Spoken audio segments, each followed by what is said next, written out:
बिस्मिल्लाहिर्रहमानिर्रहीम। जो लोग लाहौर के रहने वाले हैं या कराची के भी रहने वाले हैं, उन लोगों को अंदाज़ा होगा कि अब तो बहुत से केमिस्ट जो हैं वो बहुत से खुल गए हैं, और कोविड के अंदर ख़ास तौर पे केमिस्ट की बहुत सी एक भरमार जो थी वो हमने देखी कि वो बिज़नेस के अंदर आए। लेकिन बहुत से जो पुराने शहर हैं, जैसे माल रोड है, जैसे कि गुलबर्ग है, इसमें जो पुराने केमिस्ट होते थे इनके साथ केमिस्ट एंड ड्रगिस्ट लिखा होता था। तो ढूंढ लें केमिस्ट एंड ड्रगिस्ट, और ड्रगिस्ट के पास जब आप ये जाएंगे और सल्फ़र वाला फार्मूला 10% या 20% वाला देंगे तो वो आपको तकलीफ़ नहीं देगा बिल्कुल। वो काज़मी साहब का नाम लेते हुए या इनका वालिद का नाम लेते हुए आपको फ़ौरी तौर पे दवाई बना देगा। ये सबसे अच्छा तरीका है, क्योंकि ये फिर रेजिस्टेंस वाली जो मेडिसिन हैं उनसे आपकी जान छूट जाती है। लेकिन वो जो प्रोटोकॉल है देने का स्केबीज़ के अंदर, ये बड़ा अहम है कि आप सब ने देना है, 3 दिन तक कम अज़ कम देना है, और आप लोगों ने अपने कपड़ों को और अपने बिस्तर की चादरों को और तकियों को अलग करना है और उनको धोकर धूप में डालना है। कराची से हमारे साथ हैं जी। अस्सलाम वालेकुम बेटा। जी वालेकुम सलाम जी, मोहम्मद इरफान बात कर रहा हूँ। जी इरफान भाई जनाब। डॉक्टर साहब ये पूछना था, मैं तकरीबन 8 साल से शुगर पेशेंट हूँ जी, और तकरीबन 5 साल हो गए। ये मेरी दोनों टांगों के ऊपर, टांगों के निचले हिस्से पे रेड कलर के दाने हैं और इस तरह की टांगे जो है वो भरी हुई है ना। अच्छा, ये रेड कलर के स्पॉट्स हैं? जी जी जी, ये फिंसियां नहीं है, दाने हैं जी, निशान है। दाने हैं, पस वाले नहीं है, वैसे दाने खुरदरे टाइप हैं। ठीक है। अच्छा, वो ऐसा था कि वो पहले तो दोनों टांगों पे थे। 2 दफा डॉक्टर साहब को चेक कराया, उन्होंने मेडिसिन वगैरह दी, सही हो गया, लेकिन ये दोबारा आ गए। अभी ये मेरे एक बाजू पे भी थोड़े से आ गए हैं और एक कमर की तरफ भी थोड़े से आ गए हैं। तो लेकिन ज्यादा शिद्दत जो है वो दोनों टांगों के नीचे हिस्से पे है, वो तो समझे भरे हुई है इस तरह के ना। अच्छा, यहाँ तो खुजली भी होती है? खुजली होती है, कभी कभी खुजली भी होती है। तो इन पे कुछ लगाते हैं आप, कोई ट्रीटमेंट लेते हैं? लगाता हूँ। अभी इससे पहले जो मैं ले रहा था वो हाइड्रोफिल के एक लोशन था, वो ले रहा था। अच्छा। अभी यूरिकोर्स के नाम से एक मेडिसिन है, मलम टाइप है, वो ले रहा हूँ। पहले डॉक्टर ने अपनी बनाई हुई दी। अच्छा इरफान, का जो प्रॉब्लम है दैट इज़ कि इनकी टांगों के ऊपर और हाथों पे निशान, आप कह रहे हैं कमर पे भी निशान आ रहे हैं सुर्ख किस्म के, और इनको 8 साल से डायबिटीज़ है। ये क्या चीज़ है? ये मैं इनको ये बताना चाहूँगा इरफान साहब को कि जो सबसे पहले तो कोशिश ये करें कि इनकी डायबिटीज़ को कंट्रोल रहना चाहिए। ये कंट्रोल डायबिटीज़ नहीं? इरफान, आपकी डायबिटीज़ कंट्रोल नहीं है? बस थोड़ी सी HB 137.20 आया था लास्ट टाइम। तो बेटा ये बड़ा है, ये थोड़ा नहीं है, ये बहुत बड़ा है। हाँ, कसरे नफसी से काम ले रहे ये आपने तो अपने बारे में बड़ी मोहब्बत का इज़हार कर दिया, ये बहुत ज़्यादा है। जी हाँ, कोशिश कर रहा हूँ। मेरा मशवरा इरफान साहब ये होगा कि जिस तरह कुतुब भाई बात कर रहे हैं कि आप अपनी डायबिटीज़ को कंट्रोल रखें और वॉक करें, एक्सरसाइज करें या जिम ज्वाइन करें, मीठा कम करें। जो आपके डायबिटीज़ के स्पेशलिस्ट हैं जिनको आप दिखा रहे हैं, उनके साथ रब्ता करके उन्होंने जो आपको इंस्ट्रक्शन दी हैं उनको फॉलो करें, ये बड़ा ज़रूरी है। और जो मेडिकेशन है, अच्छा अब होता क्या है, मैं आपको इसमें बड़ी इंटरेस्टिंग बात बताऊँ। मेरे एक अजीज़ होते थे, बुज़ुर्ग फौत हो गए, तो वो ज़िम्मेदार थे बहुत बड़े। तो हमने उनको कहना अंकल आपको तो शुगर है, उन्होंने वो इंसुलिन खुद लगानी, 18 यूनिट सुबह शाम यूँ, और 2-2 किलो बर्फ़ी खानी। और तेरी अच्छा, मैंने उनको कहना, मैं कहा शायद आप ये आप बर्फ़ी, वो मुझे कहते हैं या तुसी डॉक्टर थे हर बंदे को मारोगे भुखा रख के। मैं क्या करता हूँ, मैं 2 किलो बर्फ़ी खाता हूँ, 18 यूनिट लगा लेता हूँ, तो वो काम ख़त्म हो गया, शुगर मेरी चली गई।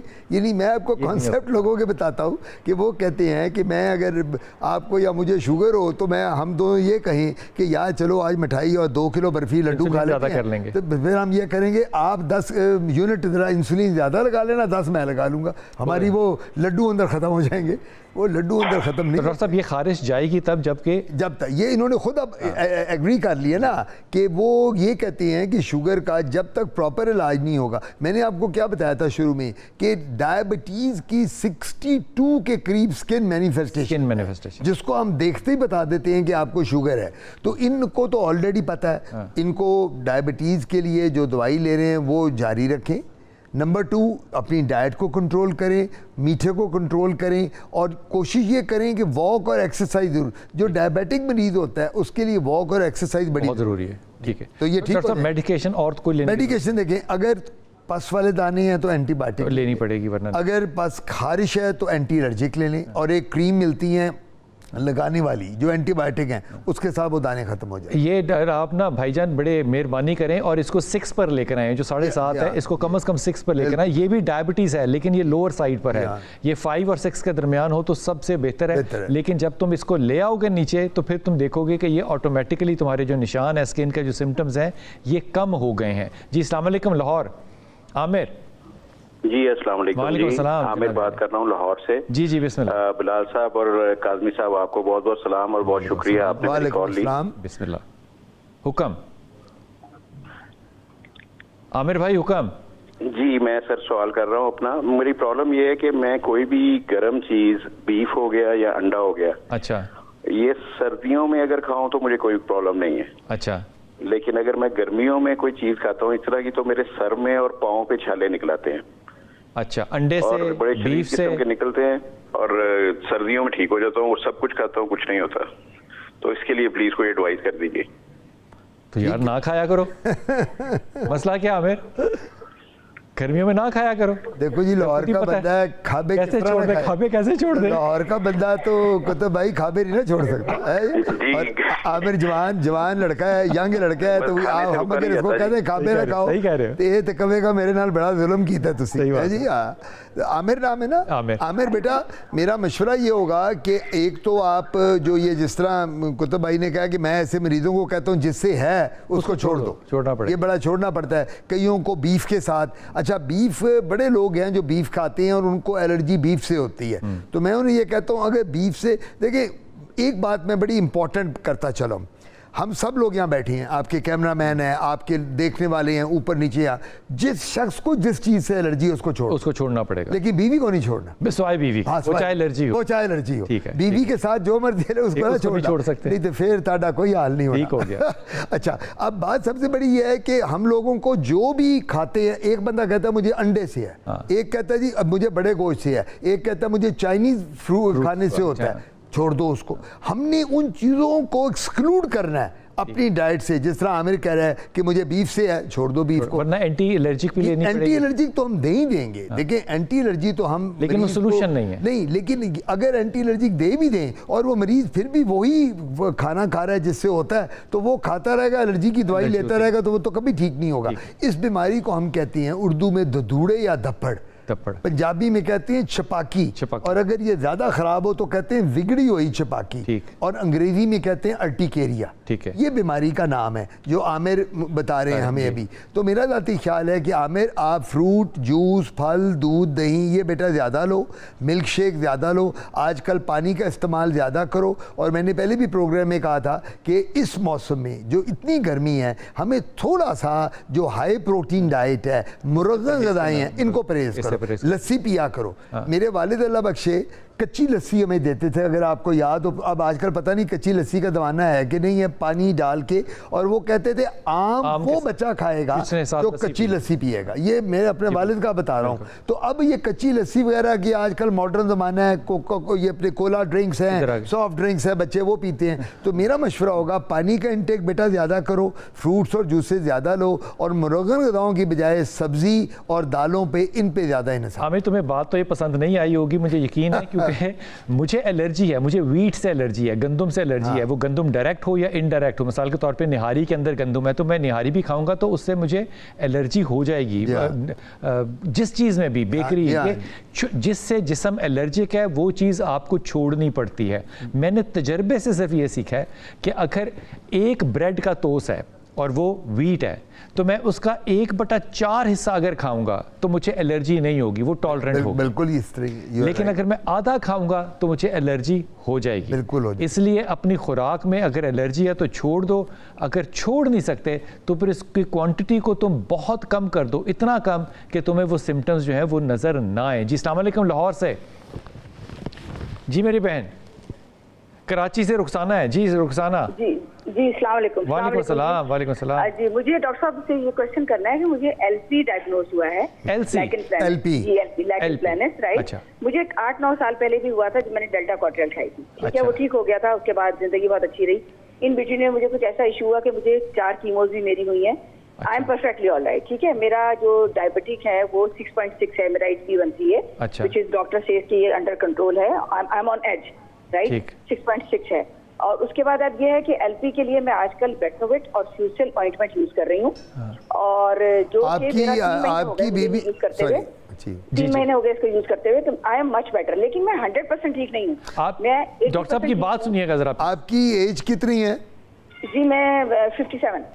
आप वर्किंग लेडी हैं, हाउसवाइफ हैं? जी मैं वर्किंग लेडी, मैं वर्किंग लेडी काम करती हूँ। आपको ये जो एलपी है ना, एलपी से बनता है लाइकन प्लैनस, ये ऑटो इम्यून डिजीज है। ऑटो इम्यून डिजीज का मतलब होता है वो बीमारी जो ऑटोमेटिकली शुरू हो जाती है। जिस तरह वो कहते हैं ना, अपनी फौजां अपने आप नू पै गई अपनी, तो वो ऑटो इम्यूनिटी हो जाती है। तो जो हमारे टी लिम्फोसाइट्स हैं, जो हमारे बॉडी के सेल्स हैं जो प्रोटेक्ट करते हैं, ये हमारे खिलाफ हो जाते हैं। जो ये ऑटो इम्यून डिसऑर्डर्स होते हैं, ये वो बीमारी एलपी। दूसरी बात, ये बीमारी एंग्जाइटी और स्ट्रेस के साथ बढ़ती है। आप क्योंकि वर्किंग लेडी हैं, आप सुबह जाती हैं, काम करती हैं, शाम को आती होंगी, बच्चे भी हैं, फैमिली भी है, उनको भी लुक आफ्टर कर रहे हैं, तो एंग्जाइटी और स्ट्रेस को मिनिमाइज करें। दूसरी बात, हाई प्रोटीन डाइट जो होती है उसको आपने बिल्कुल मिनिमाइज, इसमें नोन है कि अगर आप बहुत हाई प्रोटीन डाइट लेंगी, मुर्गन ग़िज़ाएँ लेंगी, तो ये इसमें इरिटेशन भी होगी, इचिंग भी होगी एलपी में। और ये एलपी सर से पाँव तक आती है। ये सर के अंदर भी दाने बनते हैं, इसके मुंह के अंदर वाइट निशान बन जाते हैं, इसमें नाखून टूटने शुरू हो जाते हैं, जेनिटल एरिया भी इन्वॉल्व हो जाता है और ख़ारिश बहुत होती है, पूरी बॉडी पे काले धब्बे पड़ जाते हैं। अब आप जो बात कर रही हैं, दवाइयाँ ले रही हैं, काले धब्बों के लिए हम ट्यूब क्रीम्स देते हैं। वो जो आप कराची में डर्मेटोलॉजिस्ट को दिखा रही हैं, उनको दिखाती रहें, दवाई लेती रहें। और ये जाते जाते 6 से 8 माह लगेंगे इन निशानों को। लेकिन फ्रूट्स, जूस और फल का इस्तेमाल ज़्यादा करें